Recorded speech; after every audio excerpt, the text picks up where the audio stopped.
What is up, everyone? It doesn't matter if you are an old Swole Nation OG part of this channel or if you're a new Fitness Culture Fit Cult member. Today, we're going over how to train that chest here at home. Now, I'm gonna be the first person to tell you the chest, the body basically that I've built has been mostly done in the gym, but that's not to say that you cannot get a good chest workout at home. So today, I'm gonna show you how to structure a routine that'll give you the most bang for your buck with what you have at your disposal. So it doesn't matter whether your goal is to get stronger or to add muscle, AKA hypertrophy. The way we do that is by progressive overload. Now that is very easily done in the gym.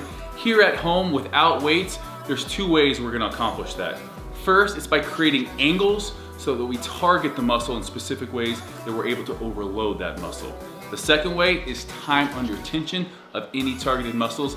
That way we're really tearing down muscle fibers, leading to that hypertrophy. With the movements we're doing today, you guys need to know that we can't really prescribe you a set number of reps because we don't know what you're capable of here. But in the Fitness Culture app, the key thing is that we're gonna be progressing from week to week. So that's when you enter in all of the reps you do if you're in the gym or even at home, and then you build upon that. So with today, we're really gonna be shooting for right around that 10 to 12, but if you can do more, it's time then to make that exercise harder by either increasing that time under tension or adding maybe a backpack or elevating your feet. So with what we're doing today, again, we're really focusing on being able to progress in the future weeks to come. So you need to go to failure or close to failure depending upon what we're doing today. So today's workout, what we've done is we've programmed this routine designed to have the most difficult movement at the start. Now, what we're doing by making sure we do the most difficult movement first is we're almost pre-exhausting. So we're gonna start off with a plyo push-up. This is gonna really overload that chest. And then from there, we're gonna subsequently follow with easier movement. So it's almost like extending the set, but we're making sure that we're hitting the chest with a variety of movements, with a variety of angles. So we're training the upper chest, the lower chest, the inner chest. And you're gonna see that even though it's supposed to get easier, you'll still stick basically within that rep range to failure because we're only giving you a certain period of rest time that really is gonna keep you working throughout the entire giant set.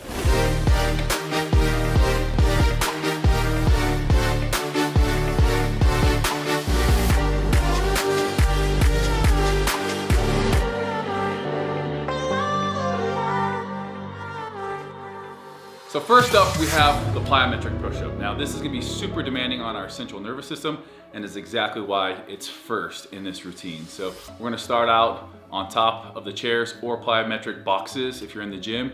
And pretty much what we're gonna be doing is dropping down to our chest. Now, because we're dropping down, we're gonna elicit a lot of motor units in that, high threshold motor units, to catch ourselves, not allowing our face to smack the ground, and then to explode back up onto the boxes. So, first movement, we've set up our chairs shoulder width apart. We're gonna set up, feet on the ground in a nice upright push-up position. From here, we're just gonna drop. Boom, catching ourselves and exploding back up onto the chairs.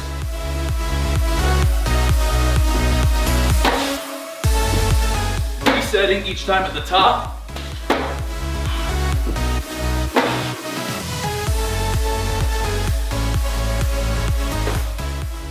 Full range of motion as well. Starting to fatigue. One more. You can see why we can't go to absolute failure on this. We'd be missing the chair falling on our face. Now, if you can't do the plyometric push-up on the chairs, clapping push-ups all the way down. With this, we're not generating as much force on the way down. Obviously, dropping from an elevated position, we're generating a lot more force, but this is a great one. If you can't do clapping push-ups, perform them on your knees. Whatever it is that you can do, stick with that. Make sure you're getting at least 10 reps. All right, guys, as soon as you're done with the plyo push-ups, get those chairs out of the way. Give yourself about 20 seconds rest maximum. Find a wall that you can put your feet against, and we'll be performing a pike push-up. Now, a pike push-up, because of our arm angle, think of the way when you're doing an incline bench press, you have your arm angle up above more towards your head. That's exactly what we're recreating by doing this pike push-up. So we're gonna be up in this pike position, booty's up in the air. This is probably one of the only times I'm gonna ever say, hey, put your booty in the air. You can also do these by putting your feet on the wall. It's getting this angle right here with our hands. From there, we're gonna press down. I actually like doing the pike variation a little bit more. You can crank out a little bit more reps. So, boom, booty's in the air, lean forward, push back. I'm not pushing up from here. You can see my head is behind my hands as I push forward. They're between my hands, my head's between my hands, and then I'm back to that starting position. This is gonna be a great developer for that upper chest. Squeeze all along. I don't want my elbows flaring out here. Going to failure here on this one. Hey.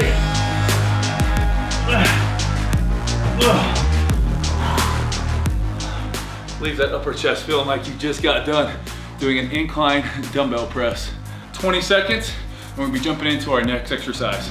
Next up, you're gonna wanna grab either paper plates, sliders, or even paper towels. And if you have hardwood floor, the paper towels work fine. If you have carpet, something like paper plates is gonna work great. This is basically our fly type movement. So in the gym, when we're doing a chest workout, we'll hit something like a bench press, an incline dumbbell press, cable flies, or maybe a pec deck. What that's gonna do is really focus in on that outer pec when our arms are out here, and then boom. One of the essential things that our chest does, it contracts by bringing our elbow in. So you can see, bring it across our body, bring our elbow. You can bring your hand across your body, and it's a lot of anterior delt. But the minute you go from here to here, it's a lot more pec involvement. So the way we train that at home is by setting up on our knees. Now this movement is not a beginner movement. Setting up on your knees, you can either put your butt up or put your butt forward. This obviously is gonna be a lot harder, so I'll show you guys this one at the beginning. We're gonna start out here, keeping our arms almost all the way straight. We don't wanna be completely locked out, but almost all the way straight.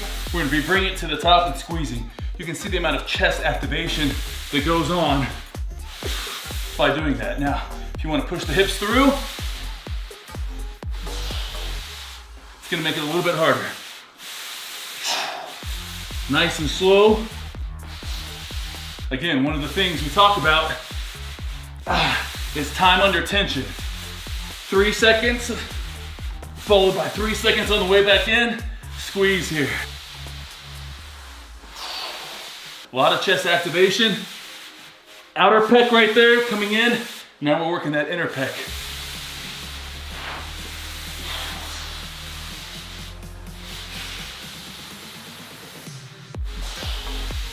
Also, mind muscle connection.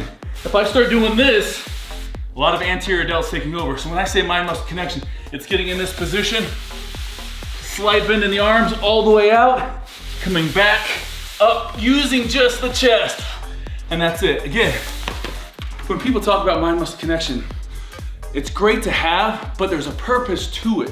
That mind muscle connection allows us to stay using that pec. We feel it all of a sudden when our triceps take over, or if our anterior delt, like in this exercise, takes over. You need to make sure you keep that posture and that squeeze. Doing that will make sure mind muscle connection, you're using your chest, and that's what we're working here. 20 seconds rest, you're back in it. We're gonna be doing our chair dips here. So it's gonna be a little bit different if you've never done this at home. It's gonna be targeting our lower chest. We've worked that upper chest, we're now working that lower chest. So just like we talked about that pike push-up and chest activations, the way these muscle fibers run, with a decline, we need to have our arms, if you think about a decline bench or a dip, everything is gonna be here for that lower chest. So the way we're gonna make sure we have the most activation is by trying to resemble that at home. We're gonna set up on our chairs a little bit more narrow than we had them for the plyo push-ups. This is our end position. And we're gonna start off with our head between the chairs. As we push up, our feet are just dead weight. They're just added resistance that we slide on the carpet. But you're gonna feel it here, pressing up.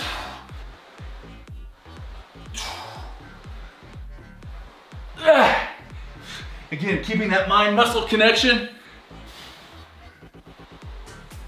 Working that lower pec, trying to take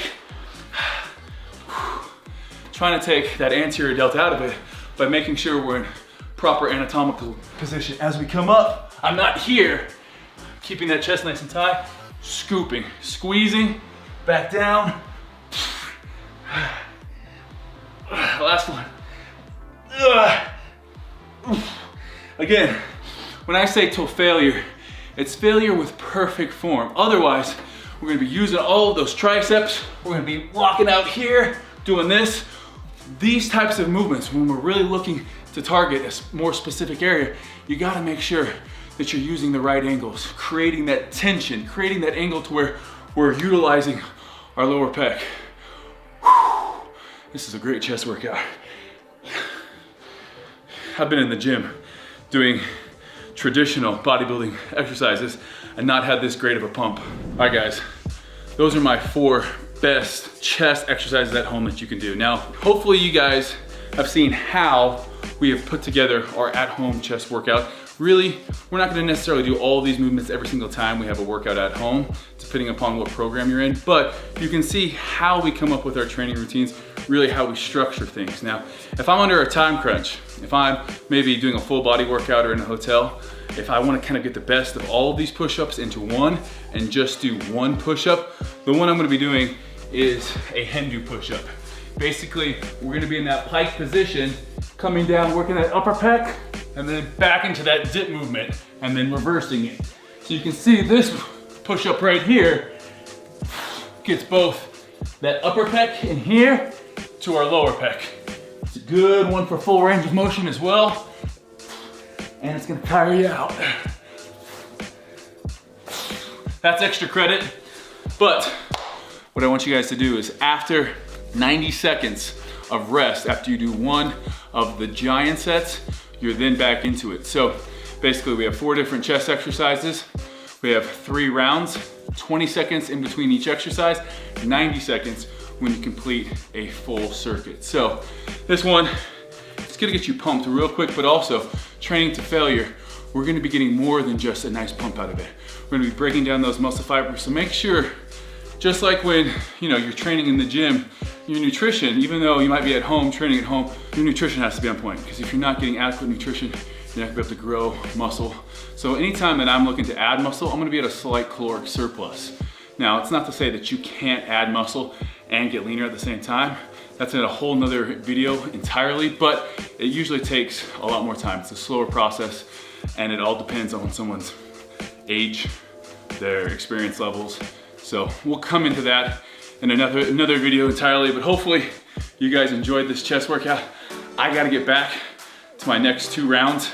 Hopefully you guys have enjoyed this. Smash that like button, make sure you subscribe, and let me know what you wanna see us training next time. Thanks guys.